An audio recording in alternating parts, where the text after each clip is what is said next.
be a leftist coup, and we just fight and fight and fight. You end up hiring a new president for the EC. You end up making all these policy changes. You didn't have any way to know on the front end that any of that was going to happen at any particular meeting.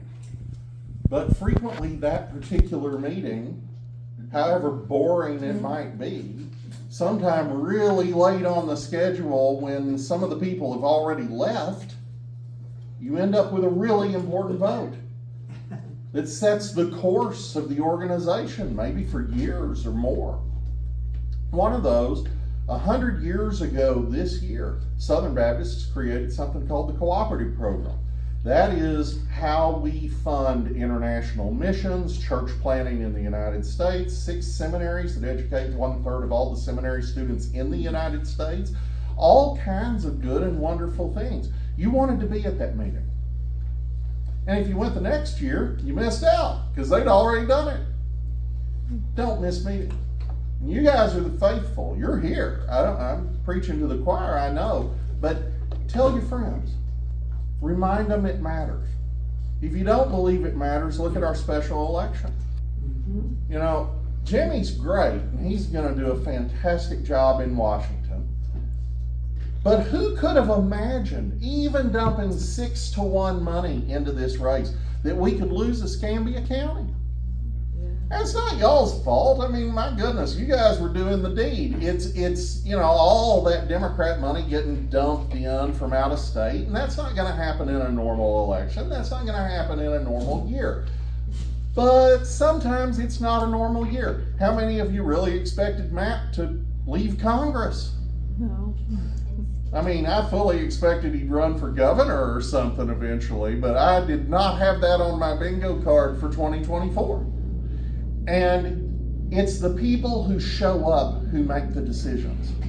It's particularly the people who show up year after year after year after year after year, sitting through all the boring stuff, who are present at the moment that it matters. Not that the boring stuff doesn't. Putting on the Lincoln Day dinner matters. Putting on, throwing beads at the parade, or, throwing a tea. All that stuff draws people in. That's what it's about. Politics is about addition. We are looking for more people who already agree with us on a lot of things. We're looking for people who could agree with us that we haven't quite persuaded yet. And they might come to the tea when they don't go to the Lincoln Day dinner. They might come to your meeting when they wouldn't go see Charlie Kirk. You just never know. So you constantly ask. You never stop asking. All your friends, all your social media contacts, all your family, bug them, annoy them. Eventually they'll come because you annoyed them. More often than not, that's true. It especially works with children, as I'm sure you know.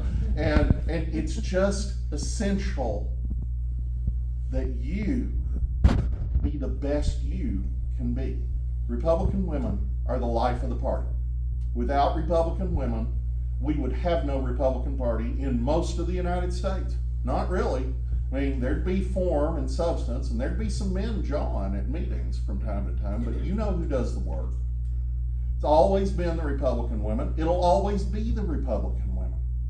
When I was a college Republican state chairman, I worked really hard to make it true that we were that also. But long before I came and long after I went, guess who's still there year after year? It's the Republican women. So you guys are essential. You guys are vital. You guys are never thanked enough. And without you, we go into that leftist night that the Democrats want for us, that we never come out of, because that's where they are now. They want to censor you. They want to put their political opponents in prison. They actually want to act like the socialists they now say they are. And you know what's standing between them and us? You, year after year after year after year after year. So thank you for that, and it's an honor to get to be here. So we have a new president, you might have noticed, And he's been a little busy. I would say, speaking as an historian, the most productive first 100 days in American history. Yes.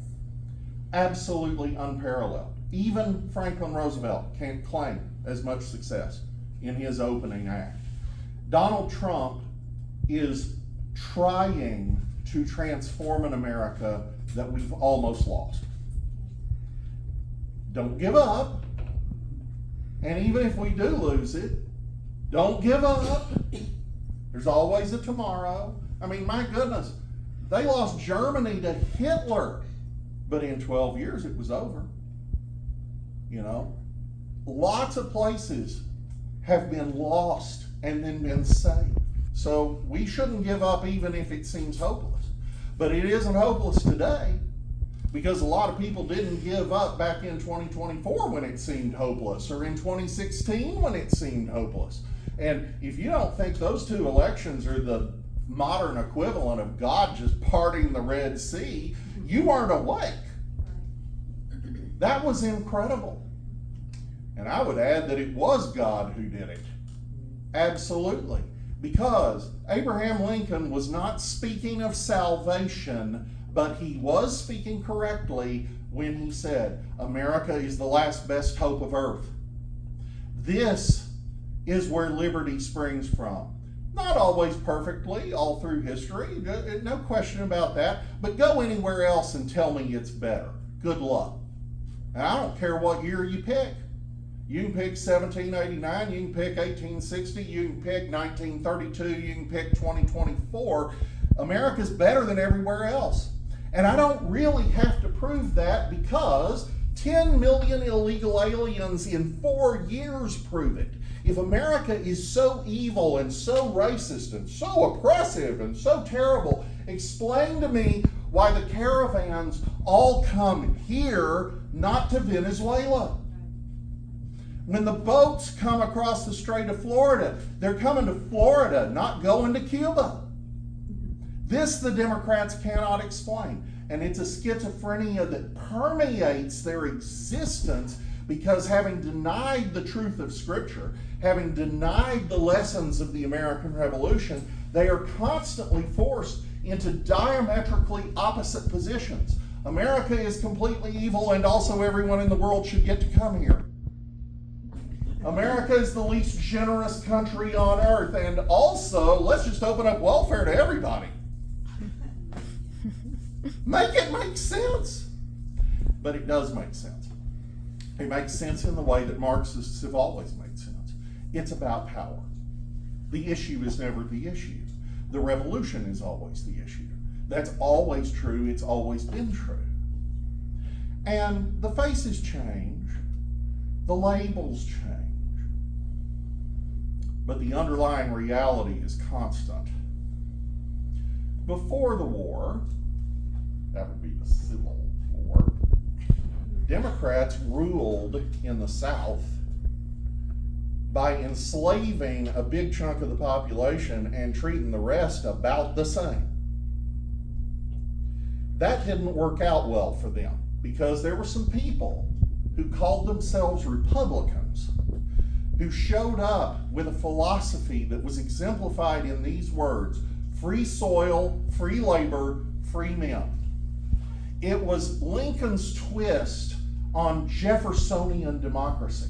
The idea that everybody in America should have the opportunity to be a freeholder. Well, what the heck is a freeholder, Rod? I'm so glad you asked. A freeholder was a small landowner, a free person who owns, what is a farm? Oh, a small business. Jefferson sought a nation of entrepreneurs. That's part of why he wrote in our Declaration of Independence that we are endowed by our Creator with certain unalienable rights, among which are life, liberty, and property? No.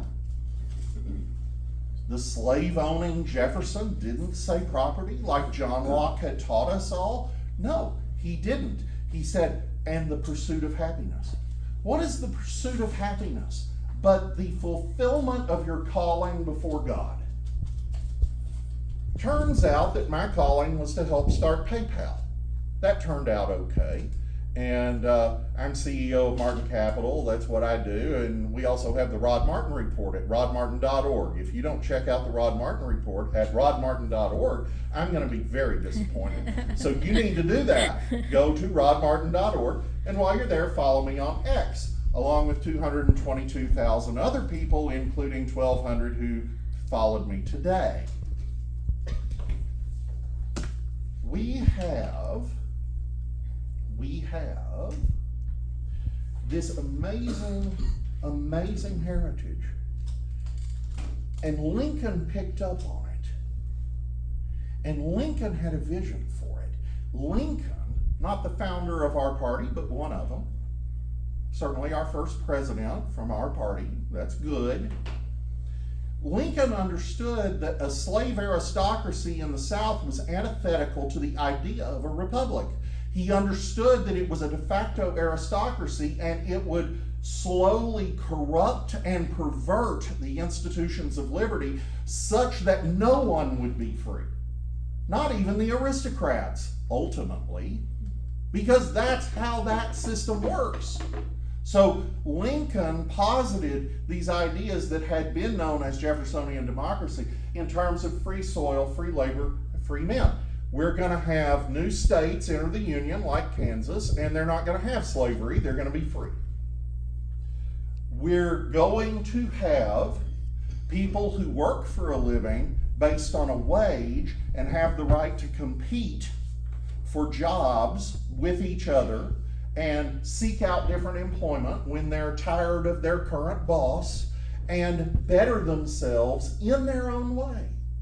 We're actually going to agree with Jefferson that it's not about property, it's about the pursuit of happiness. And by the pursuit of happiness, we mean this. As I was saying, part of my calling was to help start PayPal. Part of my calling has been leading Martin Capital. Part of my calling has been rodmartin.org. Part of my calling's been serving in the Southern Baptist Convention and in various Republican positions all over. All of that's true. I have a daughter who is all about making art that no one will ever pay for. And it makes her happy.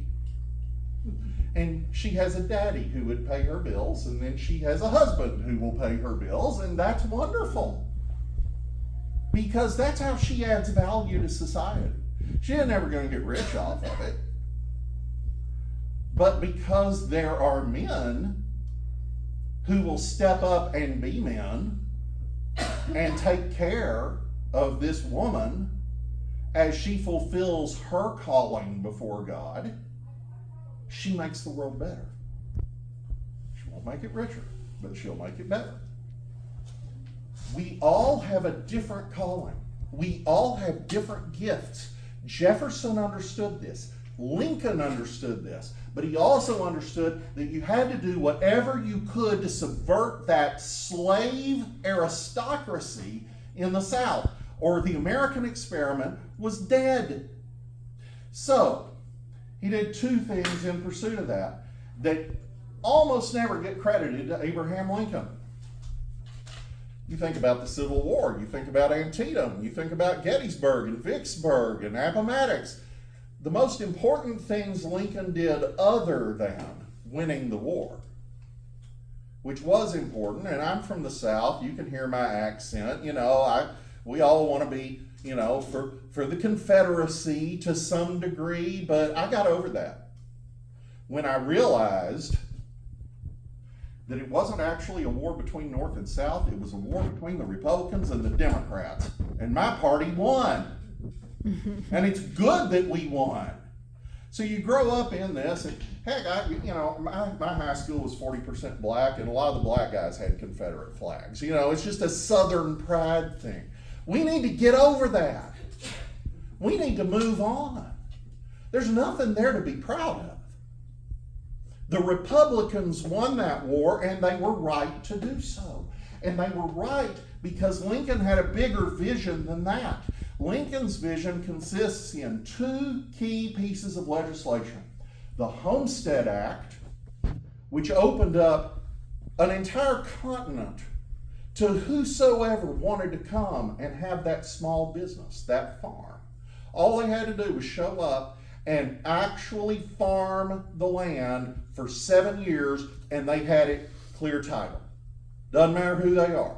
They can be black, they can be white, they can be Irish, they can be Italian, they can be Russian. It does not matter. We don't care. We just want y'all to come. I'm Southern, so I can say y'all come. And Lincoln did too, just in a little bit different accent. Second, the Transcontinental Railroad. Because you can't get to Kansas without a railroad. You can't get to Nebraska without a railroad. You darn sure can't get to Montana without a railroad.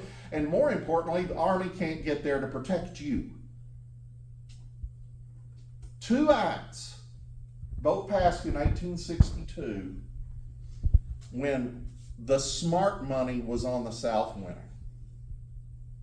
But Lincoln was such a man of vision that he, in the heat of battle, was thinking about the American future, thinking about what ought to be, thinking about the kind of America we should become, that we almost were, but not for everybody. And he opened the door to it being for everybody, so long as they follow the rules. That's where the illegal aliens go wrong. They're not following the rules. I'm happy for them to come. They need to come through the door, not break in the window. It's just that simple. I'm all for immigration. I'm for legal immigration. I'm for people coming over, have dinner with me at my house, but I'm not for them breaking in, robbing my fridge. How is this a hard concept? And guess what? It's not a hard concept, and it's not a hard concept for most Americans. The only people for whom it's a hard concept are those Democrats who want to use these people as cheap labor and as a permanent underclass that illegally votes in our elections until they can get them an amnesty. They want to replace you. They want to replace the people in this room with a new population that will be more compliant for their Marxist madness. That's who they are. They were that party in the Civil War. They were that party after the Civil War. In the South, we had something called Jim Crow. You may be familiar with that. And it was bad. I mean, it was really bad. I didn't personally ever experience it. I was born in late 1969. I even missed Apollo 11, but not Apollo 12. And my granddaddy was a school superintendent in the state of Arkansas.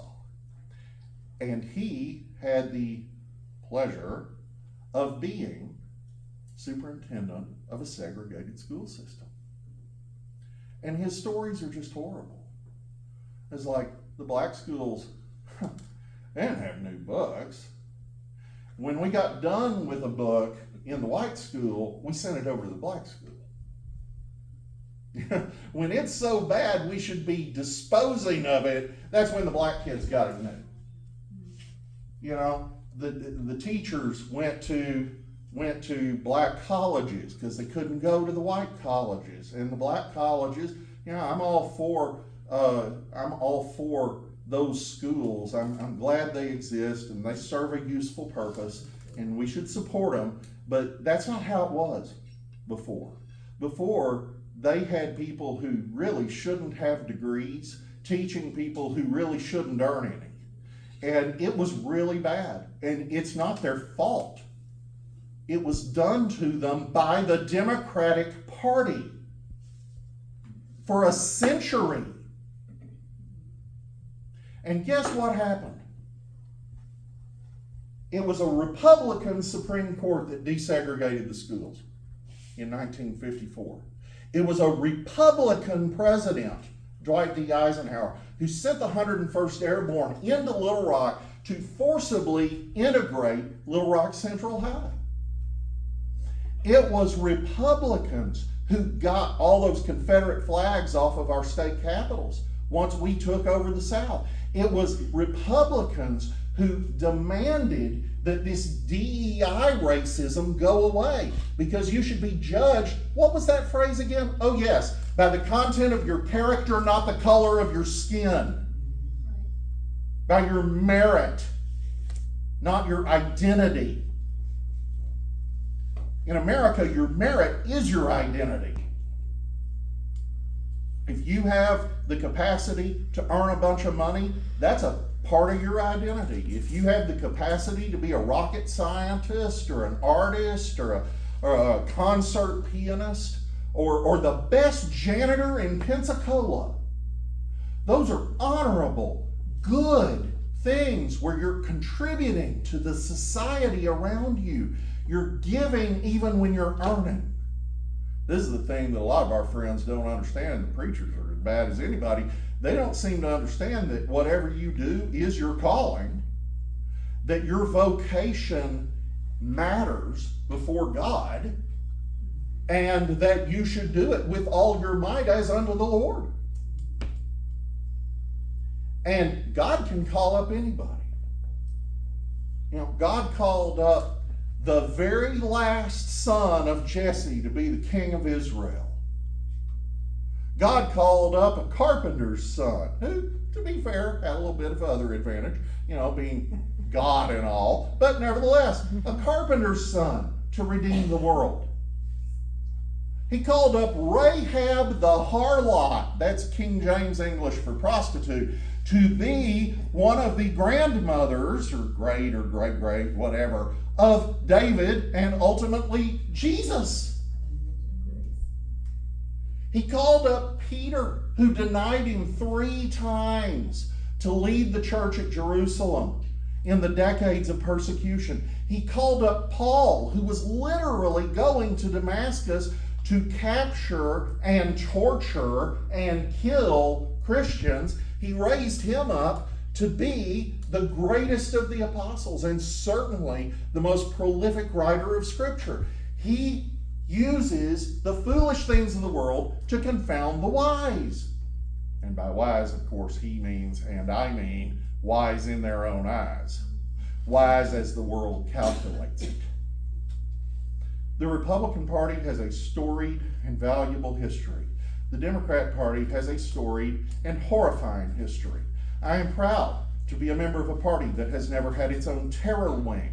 But my Democrat friends have not only been a part of a party that created, sponsored, and was suffused by the Ku Klux Klan for the better part of a century, elected a president in 1912 named Woodrow Wilson, a Southerner who ended up at Princeton, president of the school, and then became president of the United States. Woodrow Wilson, 50 years after the Civil War, instituted segregation in federal hiring. 50 years after the war. What is wrong with this man? And his liberal internationalist vision got us into a needless world war and screwed up the world. But for Woodrow Wilson, we probably never would have had a World War II. Because they're always trying to engineer the whole planet, starting with you. That's why they want to censor you. That's why they want to control you. That's why they want to tell you what jobs you can and can't have and what schools you can and can't go to. And they constantly do things to regiment the society. Oh, you can't say this. Oh, you better not think that. If you don't vote for me, you're not really black, says Joe Biden, who, by the way, was probably on the mental level of a carrot when he said it. What were they doing running this man? But I'll tell you what they were doing. They were running Joe Biden because we had elected a president 4 years earlier who didn't mind. And they decided to show us with a president who couldn't do anything but mind. Your deep state masters are very real. And you don't actually have to be a conspiracy theorist to understand that. You just have to know some history. The bureaucracy in China, which is, 2,500 years old, has always run the country. It didn't matter who the president or the emperor or the chairman was, because the bureaucrats are always there. Long after you're gone, they're still there. And they actually make policy day in and day out. They are actually the tip of the spear, and they are not answerable to you. So when Franklin Roosevelt came along, what he did with his supermajorities in Congress and ultimately a supermajority on the Supreme Court was honestly nothing short of a coup. What they did is actually really smart. Caesar Augustus would understand. Augustus never called himself emperor. That just wasn't a thing. He never claimed to be a monarch. His highest title was first citizen, or first among equals. It's just everybody obeyed him. Deng Xiaoping, the leader of China for a very long time, successor of Mao. Deng never had a title in the Communist Party or the government higher than vice chairman. Vice Chairman Deng. Well, who's the chairman? Nobody cares. It's completely irrelevant. We know who we answer to. FDR set up the administrative state in its modern form. And it was really brilliant because, first of all, we gave them legislative, executive, and judicial authority, which is blatantly unconstitutional. And Roosevelt managed to get a Supreme Court to go along with that. So we're still living with a lot of those precedents from the 30s and 40s. And those administrative agencies with legislative, executive, and judicial power, basically subject matter dictatorships, are staffed by a permanent bureaucracy. Well, who hired the original bureaucrats? Well, that would be Franklin Roosevelt. What party affiliation do you think 100% of them had? They're all Democrats. And they're all still Democrats because they hire their friends. They hire people who believe like them. If I were running one of those agencies, I'd hire people who believe like me. I don't blame them for it. I'm just saying that what they set in motion was a coup. And it wasn't a coup against Roosevelt. Obviously, all those Democrats are going to do exactly what Roosevelt wants. It's not a coup against Harry Truman. They're not concerned about that. Harry Truman's great. It's a coup against Eisenhower, who gets elected in 52 and discovers that he can't get the government to do anything he wants it to do. Yeah, because elections don't matter.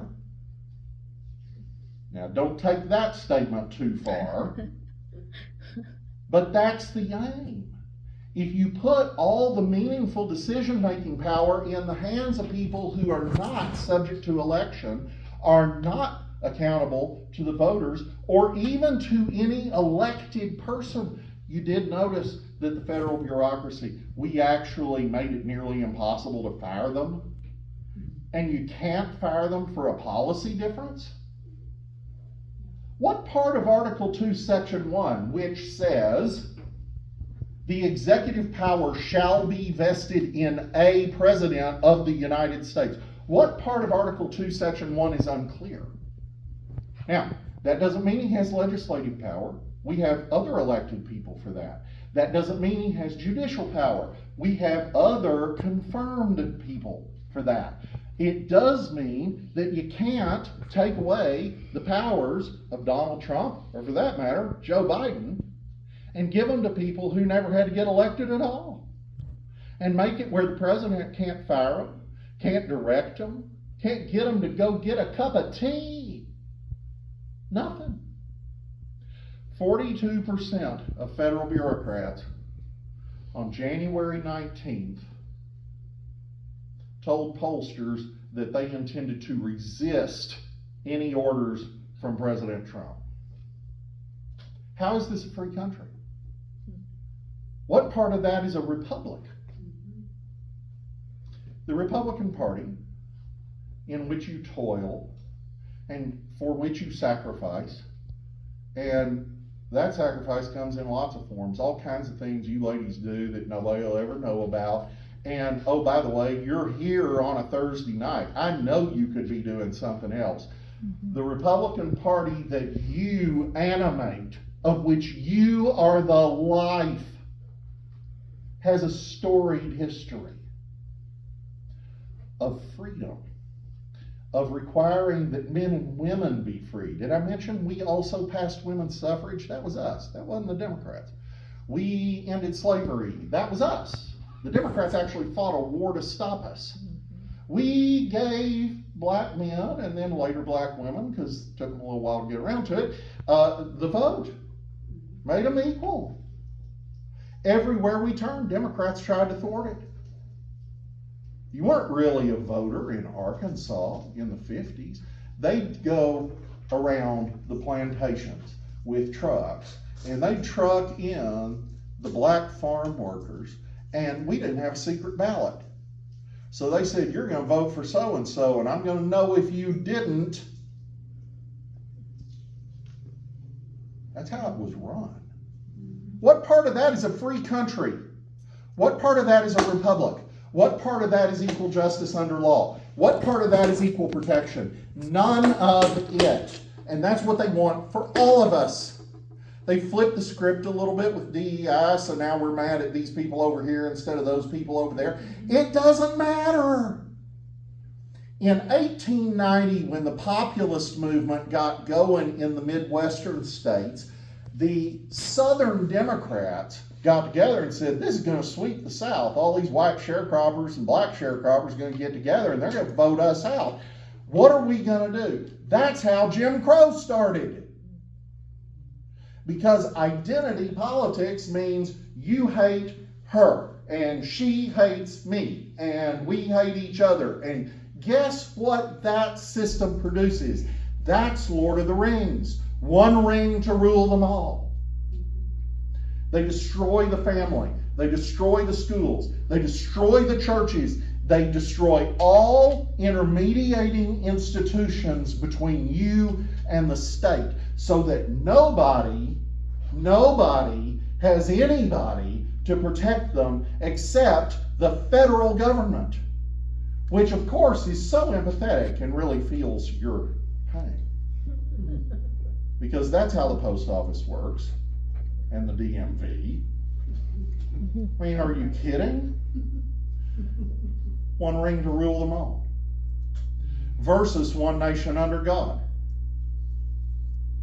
A totalitarian system that increasingly is open about its aims. Versus a new birth of freedom.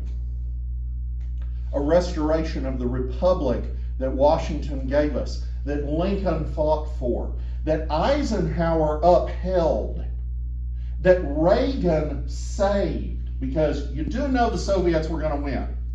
You do know that, don't you? We were about to lose the Cold War. The whole world was about to be Soviet. Reagan saved us. Greatest president of the 20th century.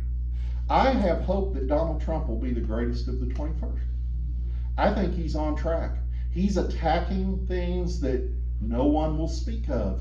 He is taking the fight to the enemy in places they've never been fought. He's defunding them. You understand that's what USAID was, don't you? USAID, a federal agency created by an executive order under JFK with 3 times the budget of the CIA that most people have never heard of. An agency with a bigger budget than the CIA and the State Department put together. And we discovered, thank you Elon Musk, we discovered that about 87% of every dollar they were spending was a big Democrat slush fund. They were actually subsidizing mainstream media outlets in Washington and New York. They were actually, and by the way, when they cut off the funding to Politico missed payroll for the first time in its history. That's how much money we're talking about. They were paying for the forced sterilization of 300,000 native women in Peru. Who can possibly justify that? They were paying for DEI programs in Muslim countries. Oh, well, that will help those people love America. Oh, yeah. This is goodwill. And when Joni Ernst, your Republican Senate Committee chairman, who oversaw USAID called them up and said, look, we got to look at your books. We got to know what you're doing. The leadership of USAID told a United States senator, we're not political, we're charitable. You don't have any say over us, Senator. This literally happened. They also told Marco Rubio he didn't have any say over them, and they told Elon Musk that he didn't have any right to come in and look at their books, never mind that he's a presidential appointee with the highest security clearance in this country, and they said Donald Trump didn't have any right to look at them, because though they are created by the federal government, a part of the federal government, entirely paid for by the federal taxpayer, they see themselves as completely without accountability. Completely without any obligation to you at all. And they say it out loud. How bad has it gotten? How late in the day are we when they say it out loud? That's why you're here. That's why you're in this meeting. It doesn't matter that there aren't 500 women here. You guys are more than enough to take on Escambia County. Y'all can kick their butts. I'm not worried about that. It'd be nice if we had 500, maybe meet in the sanctuary or something. That'd be great. But look, don't confuse the boring grunt work of party politics, where they're arguing over the color of the beads for the parade and what the color of the napkin at the Lincoln Day dinner and what the color of the toilet paper in the bathroom ought to be. And you just want to pull your hair out. It's like, what's wrong with this woman? Why is she arguing about this? Can we never get into anything real? Remember that you are. You are. And it's the realest thing in the world. America is on the cusp of either that golden age Donald Trump's talking about. And I was talking about that for a couple decades before Donald Trump was, so let me explicate just a bit. A golden age in which we harness technology by law to protect your privacy, but we employ it in ways that make every person more productive.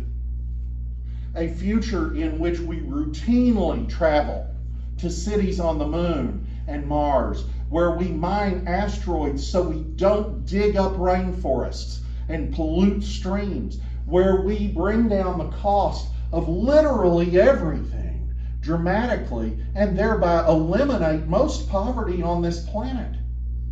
We're on the brink of all of it. Go to rodmartin.org. You can read my deep dive today on the civilian implications of Elon's Starship. It's not what you're thinking. You should look at the military Starship article too. No one's thinking about that except me and the Space Force. And Elon. We're on the brink of a golden age. You just can't believe what's coming. But if you stop and think about how Laura Ingalls Wilder lived, if you stop and think about how a majority of Americans did not have a car 100 years ago, I mean, that's not a long time ago, folks. It seems like it, but it's not. That's 1925. That's not that long ago. Your grandparents and my grandparents were all alive in 1925. It's not that long. Most Americans didn't have a car. Almost no Americans had indoor plumbing. Almost no Americans had electricity, just a handful. No Americans had anything you could call modern medicine, although they called it that, but you wouldn't want it. Oh my gosh. I mean, that's like that old skit on Saturday Night Live about Theodoric of York, medieval barber. You know, I mean, it's just horrifying.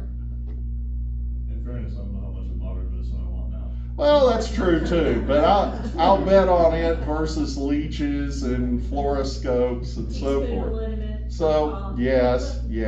And look, I mean, my grandfather died of cancer in 1982, and that cancer wouldn't kill him at all today. I mean, he'd have a great prognosis, actually.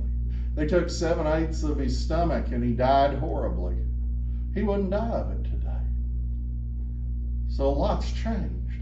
But you know those treatments that you could get today, John D. Rockefeller couldn't get them. Richest man in the world, he couldn't have gotten them.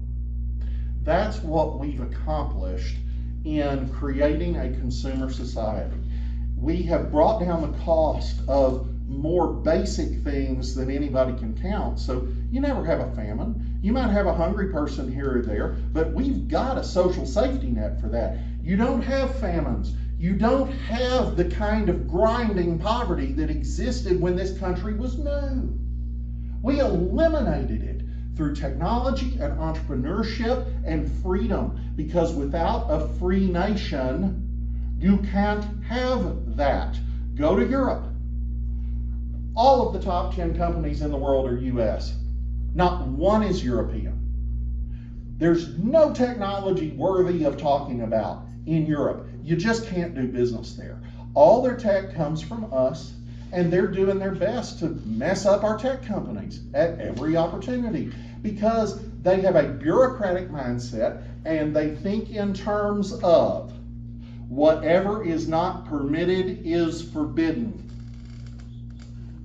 And the American ethos is the opposite. Whatever is not forbidden is allowed.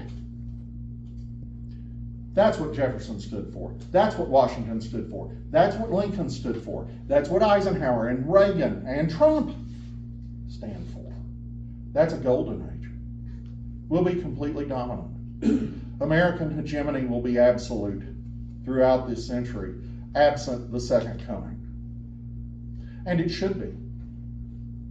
You understand the difference between hegemony and empire. In the empire, you rule other peoples. They don't get a say in their own governance. That's what we overthrew in 1776. Hegemony is like the Amphictyonic League, which was the Athenian alliance during the Peloponnesian War. That's some ancient history for you. You probably haven't thought about that since 5th grade, but sure enough, the Athenians were the first among equals. They were the most powerful and the wealthiest city-state and had the best leaders, and all the other city-states nestled under their wings because giant Persia was coming for them all. That's hegemony. That's what we have. We don't tell the English much about how to rule themselves, although Trump has made clear no free trade without free speech, which is glorious. And, we don't tell Saudi Arabia how to do things, although we try to nudge them in the right direction.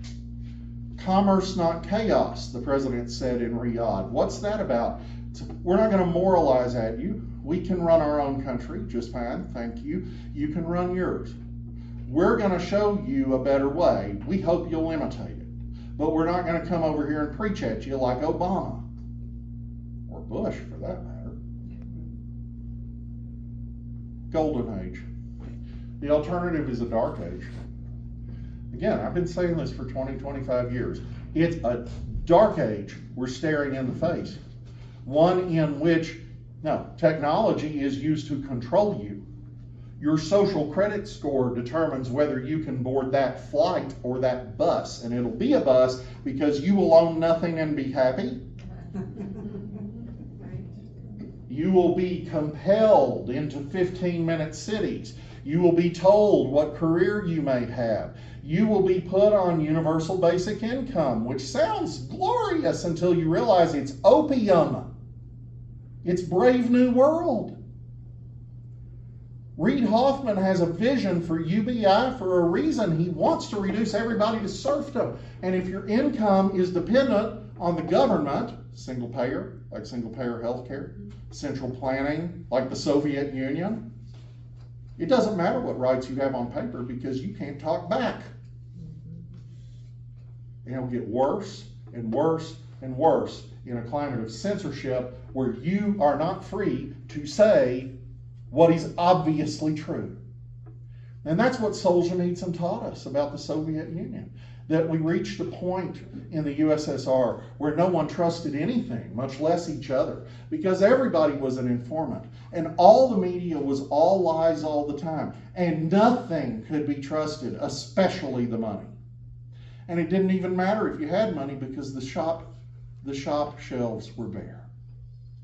Because central planning produces poverty. Oh yes, they get you to equality by sharing serfdom. That's your choice, ladies. It's a golden age that will be like nothing in human history. But the best analog is to what happened in America between 1925 and 2025.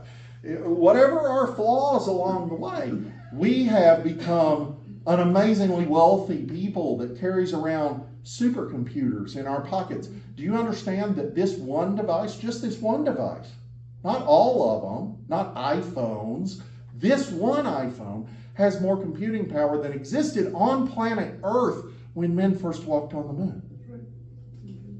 I have this. More importantly, little African children have this and are getting an education from Liberty University in Virginia or Truett McConnell University in Georgia or UF in Florida on this.